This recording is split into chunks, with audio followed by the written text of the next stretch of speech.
The Consulting Success podcast is powered by the Clarity Coaching Program. If you'd like to work directly with the Consulting Success team and receive personal coaching and support to optimize and grow your consulting business, marketing, and revenue, visit consultingsuccess.com to find out more and apply. Welcome to the Consulting Success Podcast. I'm your host, Michael Zapersky.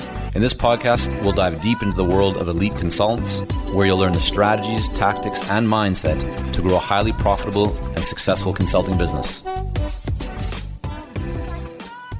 Hey everyone, it's Michael Zapersky, and today I'm here with Stephan Spencer. Stephan, welcome. Hey, thanks for having me. So Stephan, you are a 3 times best-selling author. You're an international speaker. You are considered a top SEO consultant. Your clients include very well-known brands like Zappos and Chanel, Best Buy, Volvo, many more. You're a regular at conferences, TV stations around the country, and really you're invited to talk on the topics of entrepreneurship, marketing, search, and also health and all these other areas that you're really into. And I've been a big fan of the work that you're putting out with a couple of your podcasts. But let's kind of go back to the early days. What got you to become interested in SEO, which is search engine optimization for anyone that's not familiar with that term? Just take us back. Like, what was the inception point or the starting point for you to become really interested in this area of SEO? Yeah, so it started in the 90s, even before Google. Fun fact here, do you know that Google wasn't always called Google? Do you know it had a name before that? No, you got to tell me. Yeah. Okay, Backrub. Backrub. Yeah, thank goodness they changed the name, right? What a terrible name. So yeah, I was doing SEO before Backrub. I was doing SEO when InfoSeek and AltaVista and WebCrawler and I remember those days. All those were around.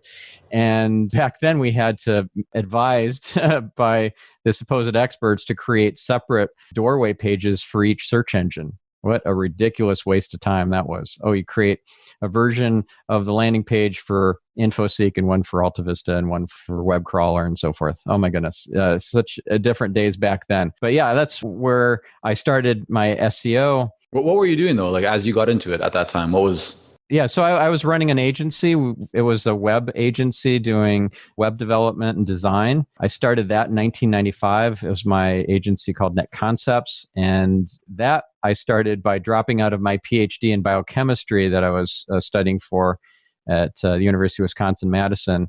And I, by the way, I had not had any business courses, marketing courses, or anything. This was completely me winging it. And what's got me started was I built several websites in 1994 before Netscape. It was back when everybody was using the Mosaic browser. I built some websites just for fun on the side while I was studying for my PhD. One was a website called writers.net, and it was for authors and publishers and agents and that.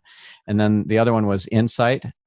INNSITE, clever name. I know. It's a bed and breakfast directory. Right. And also I created a website for my department.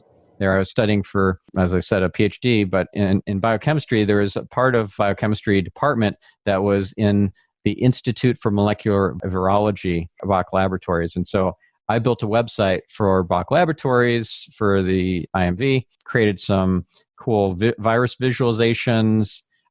So they're spinning virus visualizations of things like reovirus and rhinovirus and that sort of thing. And then I presented a paper at the Second International World Wide Web Conference in 1994. Tim Berners-Lee was the keynote, the inventor of the web. So I met him briefly. I met a guy named Rob McCool. Do you know who Rob McCool is? No. Sounds cool though. Yeah, he's got a cool name, doesn't he? He's kind of a big deal because he's the inventor of Apache. And back then, he was the creator of Netscape Server. And before that, it was NCSA HTTPD. So like one of the first web servers on the internet. And now the creator of the web server that runs most of the internet, created by this guy, Rob McCool. I met him. And that was the first time I had heard of Netscape. Let me ask you this, because clearly, Stephan, you come from a very technical background, right? Like you spent your time in the details, in the weeds, developing sites before people even knew what a website was. I'm kind of a geek, yeah. Yeah, but at the same time, you've really built up this reputation, right, over the last kind of 2.5 decades, that you've established yourself as an authority and an expert, that people know the work that you've done. Take us inside your mindset around how you think about building authority and establishing credibility? Like what's the thought process that you go through? Let's let's dive into the mindset first. And then I want to connect to understand the actions you've taken to actually create, the authority that you have today. Yeah. So I want to create content that's remarkable, that's worthy of remark, to use Seth Godin's definition from the Purple Cow. Mm-hmm. And I want to not just create remarkable content, but content that is highly valuable and worthy of people's time and attention. And that just kind of creates authority status if you do it well. But it's not just... Give us an example. Like what's one piece of content that you've put out that you feel is a really good kind of demonstration or example of this remarkable content that has actually helped you to create authority, to establish your authority? Sure. I can give you a couple of examples. One is the SEO title tag plugin for WordPress that I created back in 2007 or something like that. Mm-hmm. So at the time, Yoast SEO plugin didn't even exist yet. People were using the all-in-one SEO pack, but there were a lot of features missing from that. And one that I thought would be a really great feature was a mass edit admin. So people could mass edit title tags across their entire blog, right, across the entire website from one page, instead of going individually one page edit screen at a time. It should take them hours and hours if we're talking about hundreds of pages. So that was really valuable free resource that I created. What came of it when you did that? What was the result? What do you see in terms of impact of your authority or your business? Well, it's hard to exactly measure it, but we got a massive amount of links from it. Mm-hmm. And all those links pointed to my agency, to netconcepts.com. And that lifted our rankings for all of our pages, not just for that particular resource. And also because we were linking to our clients, and our clients were, many of them were using a technology that I had invented called Gravity Stream, which is a pay-for-performance SEO platform. And we were charging on a cost per click basis for SEO, which is a beautiful thing, 15 cents a click. We were just making bank. Like we were making 7 figures from Zappos, for example. Nice. Crazy, amazing. All on a pay for performance basis. So it was a win-win. Like they want as much traffic as possible, and we were happy to provide as much as we possibly could. So incentives were well aligned. But when we got all those great links, because of that wonderful free plugin, we then monetized that by sending that link juice to our clients that were running Gravity Stream. So they got their rankings boosted, and we got a lot more 15-cent clicks, and thus we made a lot more money. Yeah. When you set out to create that, were you actively thinking like of that connection, the monetization, the strategy, or was it just let's create this cool tool and see what happens with it? Yeah, it was more the latter. Okay. And I'm asking because I think a lot of times consultants look at this idea of content creation or intellectual property creation, and it's something that deep down inside they know they need to do more of, but they don't do it because they hear, which is often true, that it takes time to create content, but the impact and the result that you can see from that content can take time, right, to actually see the result. And so they hold off doing it because the rewards aren't immediate. What would you say to people about that? Yeah, well, you've got to invest in building assets and not just like relying on paid search or on Facebook ads, because you're not building an asset. You're just making income, right? You stop spending money on those ads, and then all that revenue goes away. Right. But with link building, with content marketing, you get to keep those links that you've earned. And thus, if you take 6 months off, you've created an asset beforehand that is continuing to pay dividends month after month, year after year, even if you go on sabbatical. Right. So think of this as you're playing the long game. And if most business owners, I would think, don't want to be out of business in a year's time. So whether they realize it or not, they are playing the long game because they went into business. The hard facts of it are, though, that 90% of businesses, or 95%, somewhere in between there, are out of business within 10 years. Right. So what would you say to the consultant, either they're a solo or independent consultant or a small consulting firm owner? Because I think many people have this belief that SEO is only for the big guys. It's only for the large companies. Link building takes a lot of time. It takes a lot of money to do well. What advice would you have for the one person or the small firm in terms of content and SEO and link building, what should they be thinking about? What should they kind of prioritize? Where can they get the greatest kind of bang for their buck? Yeah, I would start with the social proof. That is absolutely critical, because if you don't have social proof, then you're forcing the prospect to do a lot of due diligence on you. And just define for a moment what you mean by social proof so that everyone is clear on that. So this comes from a book called Influence by Robert Cialdini. Mm-hmm. He's the guru on persuading others and what the persuasion techniques are. And one of them is social proof. I actually have a great interview of him on my podcast, Marketing Speak. I highly recommend. I listened to it. It is good, yeah. Okay, awesome. So social proof is about showing that you come pre-selected. If, for example, let's say, I had a Dr. Cialdini on my podcast. Well, that's cool, but that's not quite social proof. I mean, it's not bad. But what if Dr. Cialdini interviewed me about SEO? Then be like, whoa, that's pretty amazing. You must be kind of a big deal then, right? Mm-hmm. Well, he didn't interview me about SEO, but Jay Abraham did. Mm-hmm. So I have an episode on Marketing Speak where Jay Abraham interviews me about SEO. The first time I interviewed him, so I have multiple episodes of him. One was me interviewing him about all of his amazing stuff. He's like the godfather of marketing.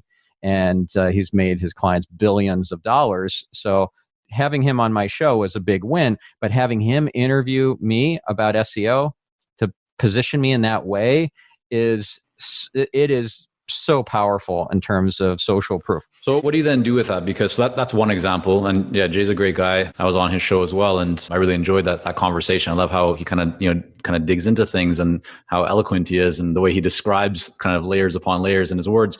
But what are some examples? Like how, so let's say you've been on Jay's podcast. What do you do with that? And in addition to that, what are some things that people can do if they haven't been on other people's podcasts yet? What are some examples of best practices when it comes to establishing social proof? Yeah. So let's say that person is familiar with your expertise and your services, and they say something really nice in that episode. You can excerpt that and you can put that on your praise page.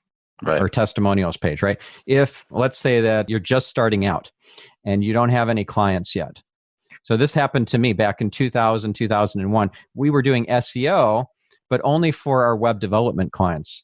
We were building e-commerce websites and we were baking in SEO and they were making bank. It was great. But we didn't get hired to do SEO audits by big companies who didn't want our help with web development. So when we wanted to break into that space and do it big, we decided to do a free audit for Target, Target.com, in exchange for a testimonial and use of their logo. Right. That was one of the smartest things we ever did, because and of course they were super delighted with the audit and the results of implementing the audit and everything. They were just over the moon. And they got it for free. But that was the best use of our time, because we got so much money in the door from people who said, oh my God, you work with Target? Right. So what I'm hearing here, and I'm also a very big believer in this, is it's using the examples or your past work experience with clients or whoever it might be, employers, different projects, whether you've been paid or not paid. It's taking kind of all of your collective experience with well-known organizations, or if you've been featured in the media, and then making sure that you're showcasing that, which is, I think, something that a lot of consultants don't do because they're not comfortable with shining the spotlight on themselves, right? They don't like to kind of promote themselves and talk about what they've actually done. Yet, if you don't do that, right, no one else is going to do it for you. So what I'm hearing you say, Stephan, is it's really important to put all that front and center so that a prospective client doesn't have to spend the time digging to understand what you've accomplished. You're just putting it right at the forefront for them. Is that correct? That is correct. There's some nuance to this, and the devil is in the details here. If you get it wrong, it will not be effective. So for example, you'll see social proof above the fold on my homepage. You won't have to start scrolling, in other words, and you'll just immediately see a logo bar of As Seen on Logos. Harvard Business Review, Adweek. I'm a columnist with Adweek. I contributed to HBR. I've been on ABC, NBC, CBS. All those logos are right there, front and center, without even having to scroll. So that's one example. Another is if you go to my results page, which includes case studies, have to have case studies, right? Problem, solution, and results. Also, testimonials. So praise quotes from clients. with videos and the transcript of the videos, because a lot of people don't watch the videos, or they just watch a little bit of it just to see that, oh yeah, this looks real. Right? So you want, whenever possible, show how legit it is by having a video, because just putting a couple of sentences and then Betty M from Dubuque doesn't look credible. It doesn't look believable. So you have as much information about the person as possible, their headshots, their title, company logo, etc., and the full transcript of the video of what they said on that video. So they can watch the video if they want, or they can just read the testimonial. And then another thing you'll see this all on my results page, as I said, on stephanspencer.com. I use yellow highlighting to bring forward the most important bits from each of those testimonials, because people aren't going to read a little wall of text with each of these longer testimonials. So I need to draw the eye to just the most critical bits that if I put it in the right order, then it will tell a story. Because if I'm directing their eye with the yellow highlighting, they're much more likely to read those yellow highlighted bits. And then if I strategically place these in an order so that it tells a story, or there's a story arc to those yellow highlighted bits across the various testimonials, now I'm a great storyteller. And like all marketing is storytelling. That's really interesting. I mean, we have a lot of videos and case studies from clients and so forth, but we haven't used the transcript with those videos. So that's something that, we'll look into. Appreciate hearing about that. Hey, it's Michael here, and we'll be right back to the podcast. But first, are you ready to grow, scale, and take your consulting business and marketing to the next level? If so, our Clarity Coaching program may be a great fit for you. You'll work with our experienced team to set up a strategic plan for your business and coach you step by step in areas like how to consistently attract more leads, develop a magnetic message that resonates with your ideal clients, strategically package and position your services, earn higher fees, win more proposals, and scale your business. To find out more about Clarity Coaching and apply, go to consultingsuccess.com and click on coaching. All right, so we've talked about social proof. What else can people do? I mean, is there a point in, let's say someone has a website, but they don't get much traffic to it right now. Is there value in them writing long form articles, call them 1,000, 2,000, 3,000 word plus articles? Is that something they should do if they don't have many people coming to their website, or should they be taking that content and posting it to LinkedIn or whatever social platform their ideal clients are on? What would be the best action for them to take? While we work with a lot of seasoned and experienced consultants here at Consulting Success, I'm often contacted by new early stage consultants. Invariably, the question I'm asked is, what are the steps I should take to become a successful consultant and grow my consulting business to my first 6 figures per year? Well, I'm excited to announce that we've opened the doors for our Momentum program. This is our most popular program for early stage consultants, and it has helped almost 1,000 consultants to start, run, and grow successful consulting businesses. It gives you the step-by-step plan to help you with your messaging, your fees, and pricing strategies, how to win more proposals, how to go to market more effectively, developing a marketing system to generate leads consistently, and so much more. And right now, until September the 19th, you can sign up for Momentum and get 50% off the regular price by going to consultingsuccess.com/audio. That's consultingsuccess.com/audio, AUDIO. Only 100 spots are available to join Momentum and get 50% off. This deal is only available until September the 19th or until all 100 spots are gone. We won't be opening up new spots in this program for several months, so don't wait. Go to consultingsuccess.com/audio. That's consultingsuccess.com/audio, AUDIO.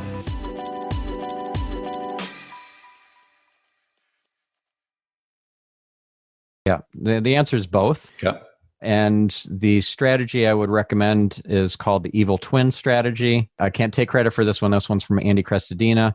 But what you do is you do all your research and you write a version of the article that then is for your blog, and then use the same research to create another version, which you publish somewhere else. Like, for example, as I said, write for Adweek.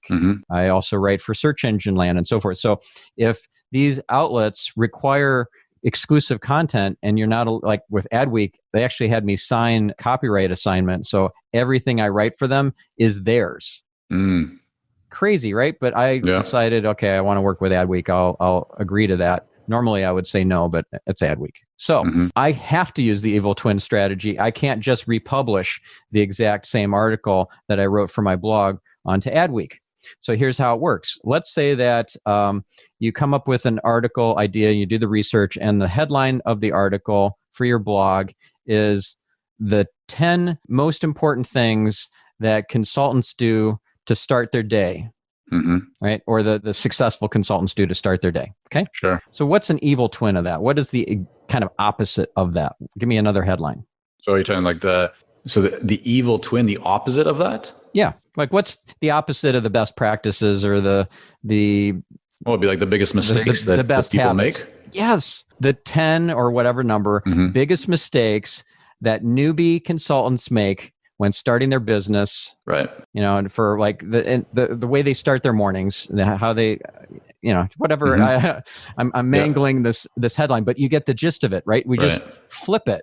Instead of best practices, it's the worst mistakes. Right. So the idea there is that rather than having to write 2 articles, you're essentially taking the article that you've written and then just repositioning the content to look at it from the opposite side. Yeah, it's more than a little bit of paraphrasing. Right. It has to be quite a bit to be unique. Yes. And got you. I'm not having to start from scratch. I'm using all the research and all the thought that went into the first article to reuse all that and save me a ton of time in doing this rewrite. It's pretty ninja. You're definitely very content heavy, right? Like you develop a lot of content, you write for different places, you have your own blog and website, you run 2 different podcasts. How do you currently manage your time when it comes to delivering on client projects, working with clients, and then working on building your business? Like, do you have a structure for that? Do you have set days and times? Walk us through what that looks like. Yeah, I believe heavily in leveraging the power of your team.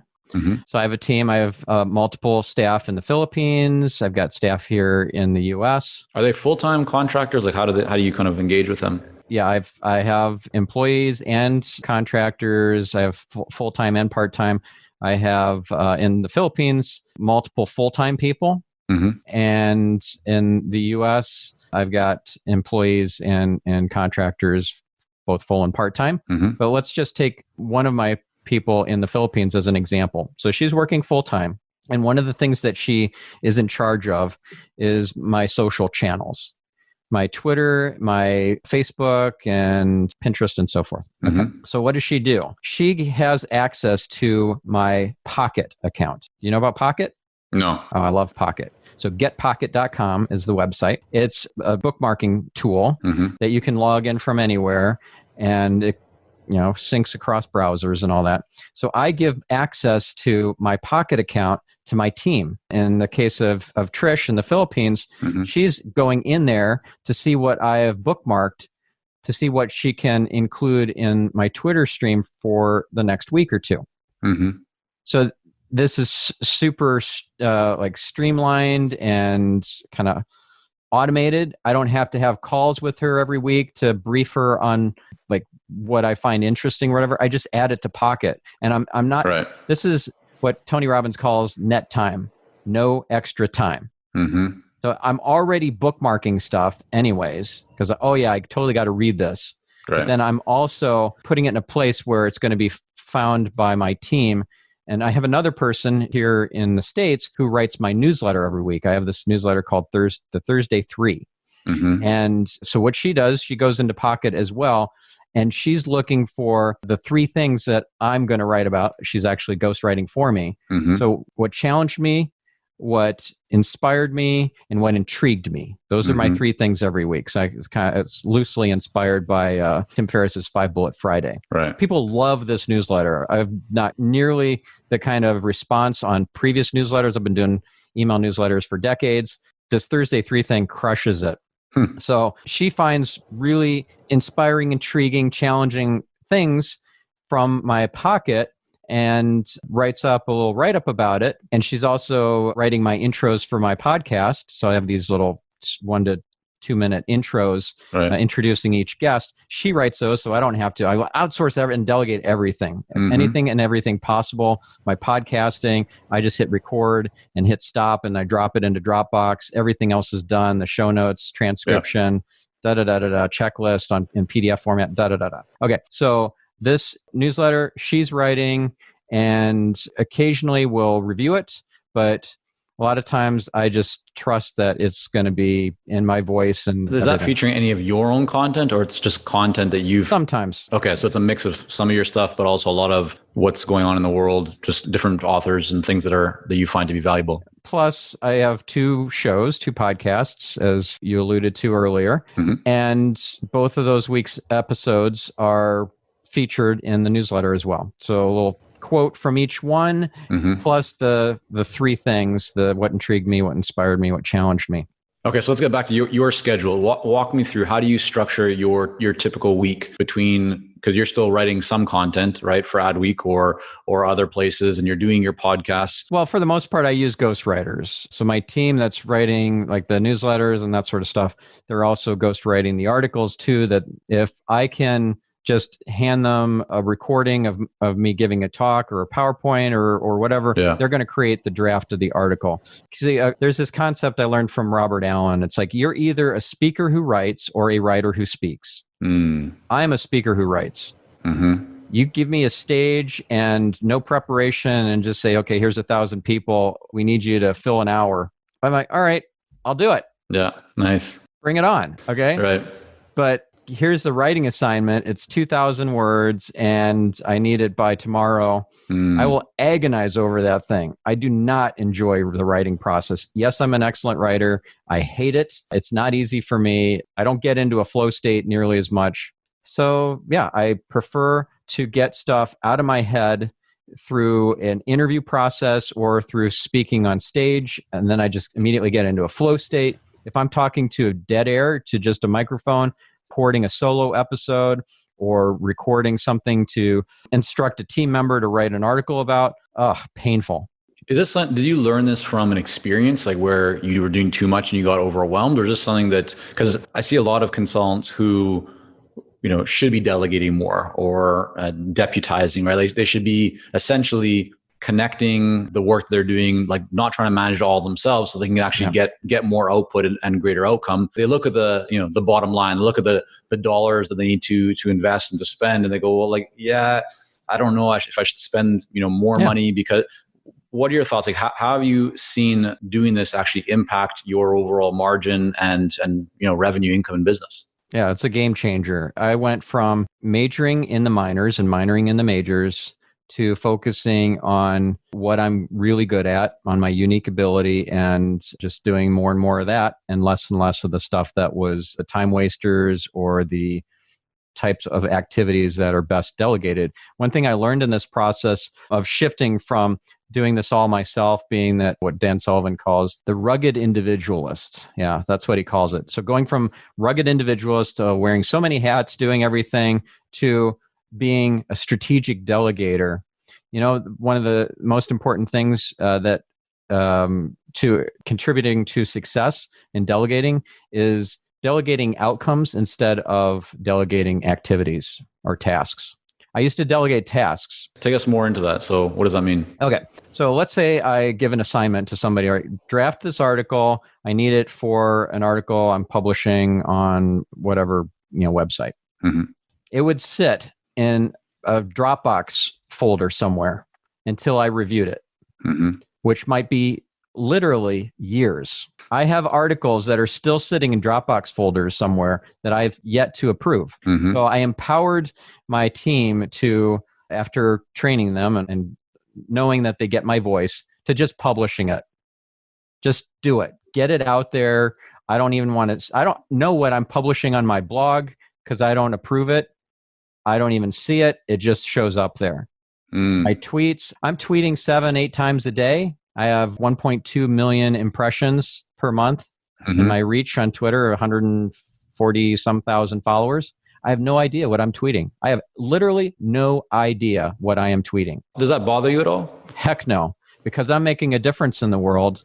I'm getting important information out there. I'm making a difference. As a perfectionist, which is not a strength, it is a horrible weakness.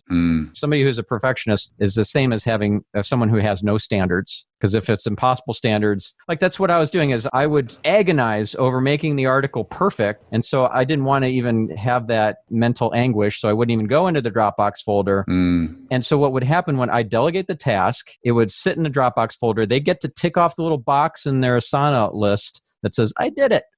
Hands, clean, I'm done. Yeah. But it doesn't count. It only counts if the article is published somewhere and it's getting a result. So if I delegate an outcome and I say, I need this article published and getting leads coming in, now they know what the end game is. And they're not focused on just, let's install the wheel onto the car.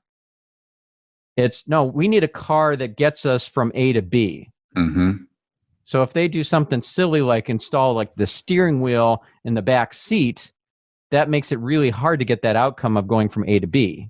Yeah. We'll end up in a wreck. So they need to keep the, what's the quote from Stephen Covey? Begin with the end in mind, right? Right. Yeah. And so do you find that, like, I think, let's talk about the hiring or the training, because for many people, that's kind of the fear, right? It's going to take me more time to train them than I could just do it myself. And you and I both know that that's not a way to build something long-term. That's not a way to create real value. Right. Anything that you do more than once, you should be delegating or putting a system or process in place so you don't have to do it yourself more than once. Yeah. What have you found? Because especially at the level that you're operating, where you're having people write, in your voice, essentially publishing it without you even seeing it, that would just freak out a lot of people. They might say the wrong thing, make a mistake, but you have it working. What have you done? Any tips that you can offer around the training or the hiring process that have led to having a team that operates the level that yours does?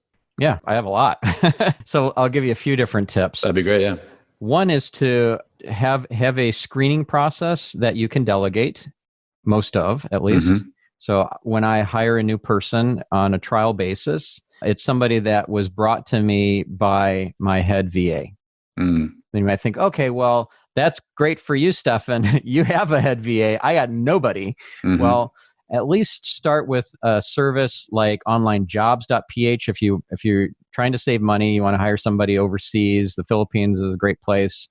A lot of folks there speak good enough English that they'll be able to help you with things like tweets and maybe drafting emails and things. But you'll probably want to review and tweak it before it goes out. Like realistically, how long did it take from the time that you brought someone new on to them being able to publish or to tweet, multiple times a day without you reviewing the content they're creating, from hiring to doing that? How long? Well, it was immediate because I was never involved in the first place.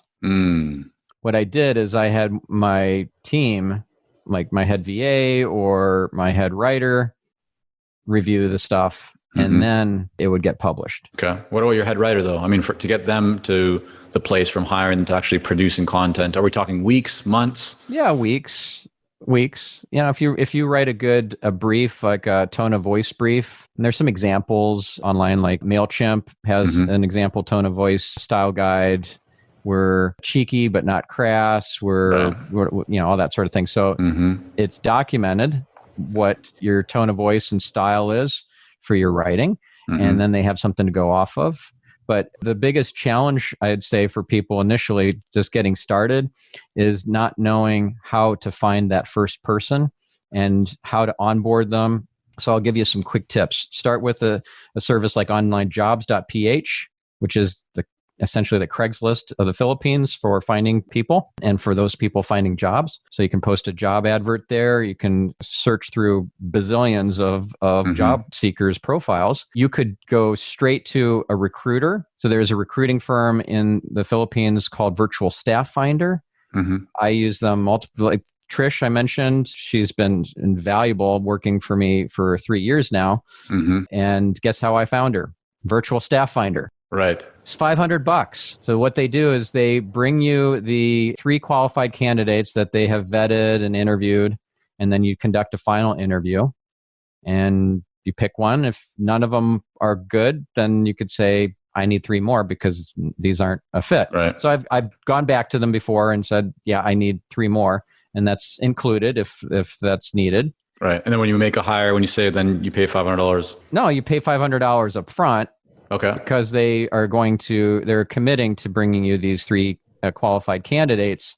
And if they don't meet your standard, then you get three more. If after 6, you don't get then you got to pay again and go through the process again or just give up. But I've found incredible people like Trish through Virtual Staff Finder. I prefer that over the do-it-yourself approach of onlinejobs.ph, but there is a price difference there. If $500 is a little cost prohibitive at the beginning, then you could just sign up with onlinejobs.ph, which is I think $90 for a month or something like that. So you hire the person on a trial basis, let's say a trial project or 3 weeks or something like that. And you might ask, well, what about Upwork or I don't know, Fiverr.com or something? I hate those services for this kind of thing because there's zero loyalty in those people.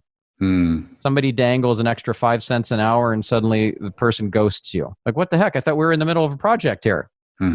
Well, they just got a shiny new bauble in front of them. So that's why I much prefer to find dedicated people through onlinejobs.ph or through Virtual Staff Finder. There's in the US, Craigslist. I go to multiple cities. I'm not doing this. I'm having my VA do this, and she's screening and interviewing first interviews. I do the second interview. So this is all very streamlined. Yeah. But again, if it's your very first hire and you want somebody who's US based or North American, that's cool. Just go to Craigslist, post to multiple cities. I'd say, college towns like Boston and New York City and Chicago and so forth would be really great. Bigger cities, I've tried, for example, Madison, which is a college town. Problem with that is it's not a big enough pool of people, so we don't get enough qualified candidates. Also include a little test inside of the job advert. I include a riddle, problem-solving riddle, which vets a lot of people because they won't bother, a lot of them. And it says right in the instructions, include the solution to the riddle in your email, or we won't look at it. Yeah. And so it's so easy. Delete, delete, delete. Oh, that one they did the following instructions. Delete, delete, delete, delete. Right? Yeah. And also you could say, I put such and such in the subject line. If you don't care about attention to detail, then whatever, ignore this. But if you want somebody who cares about details, this is a game changer. This in itself will make a world of difference in the quality of the I've seen another one where they'll say in the job description, respond to this question with 3 sentences in blue font or blue colored font at this size, like very specific instructions that just seem crazy. But if you're looking for someone who is detail oriented, then that's a great way to do it. Well, that's the thing, it sounds crazy and it is a little bit crazy, and that would turn off people who know that they are super employable and they're a catch. Right. They're like, oh, in blue font and 13 point Helvetic. No, thank you. I don't need somebody micromanaging me like a pointy-haired boss, right? With standing behind Dilbert with his hand on Dilbert's hand on the mouse. Yeah. I don't need that kind of a grief. So you'll turn people off like that. But if you say something like, just please put such and such in the subject line, and they don't do it, then you know that, all right, they don't really care that much, or they don't see to those kind of details. Or even better, get them to leave a voicemail. Say, I don't want to receive an email with your CV yet. I want you to leave a voicemail, no more than 3 minutes. I want you to cover X, Y, and Z in that voicemail. Then you get to hear their tone of voice. You get to hear their enthusiasm and their phone etiquette. You get a lot of insight into the person. And if you're not the one doing that screening, but you have somebody that you've delegated that to, amazing. Yeah. So another question I have for you is, Stephan, you have kind of, I think, 3 different offerings in terms of how you work, right? There's like done for you, done with you, and do it yourself. Yeah. Just take us through, why do you have those 3? Well, not everybody is ready for my not inexpensive offerings, right? So my minimum consulting retainer is $15,000 a month. That's a lot for many people. I mean, not for Volvo, but it's a lot for a smaller business. But if they want to work with the best, with the guy who co-wrote the book on the topic of SEO, it's a 1,000-page book, it's like, that's another tip. If you have a book and it's a really good book, especially if it's got a lot of pages to it, that is a really effective big business card. Like this is The Art of SEO.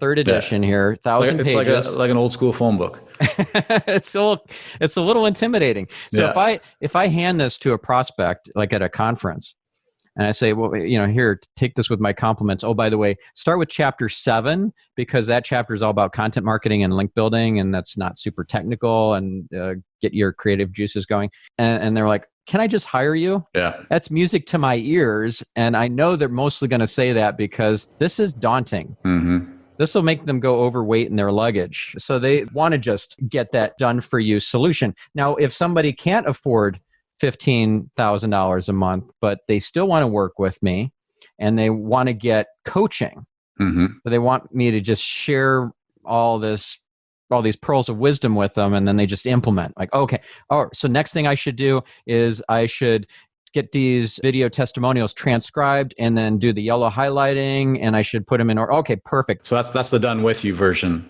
Done with you. That's coaching, and I charge $5,000 a month for that.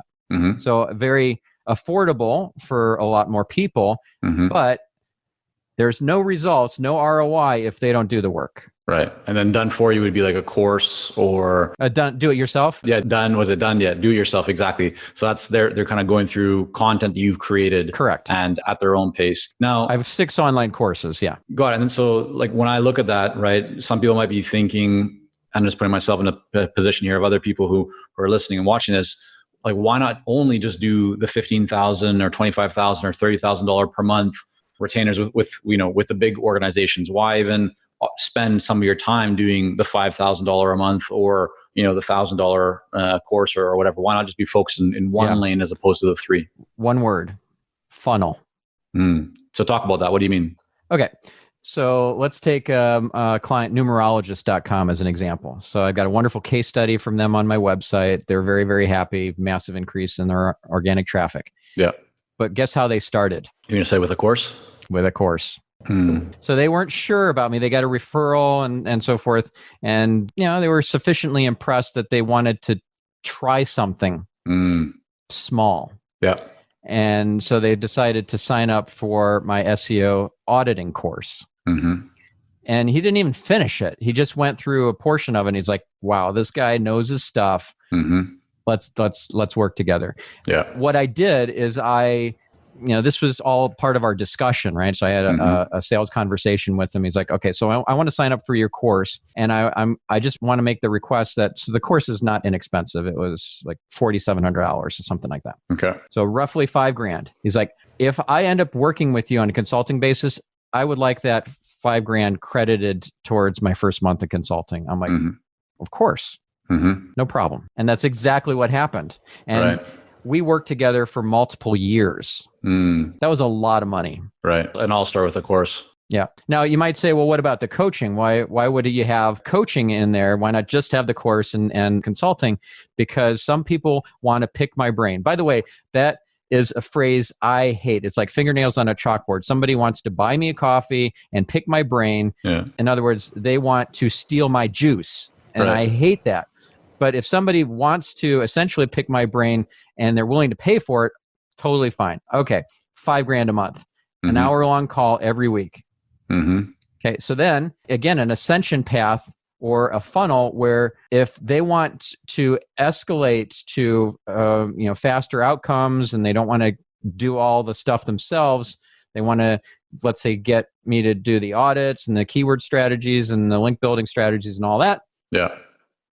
Well, hello, we got that $15,000 a month. Right. So there you go. Got it. Some of the folks then elevate to the higher price model after they start getting value. It proves the ROI for them, and they don't get any questions from their boss. Right. So I've heard you talk about that you provide a very comprehensive SEO audit to large companies and brands. And one thing that you've experienced, which I know many other consultants have also experienced, is that you've put in all this work to do the audit. You deliver the audit to the client and the client sits on it, right? They don't implement. What have you found? What advice would you offer to someone who's in that same situation where they spend all this time to create this product they know deep down inside can really help the client, but the client doesn't actually take action on it, and therefore is not going to be able to move to the next step of the engagement to actually, do more work because they haven't even started that. What's been your experience around that?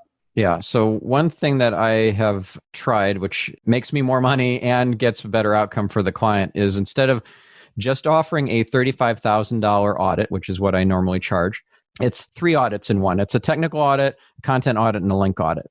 I have broken those into 3 separate deliverables over 3 separate months. Okay. And charge $45,000 for that.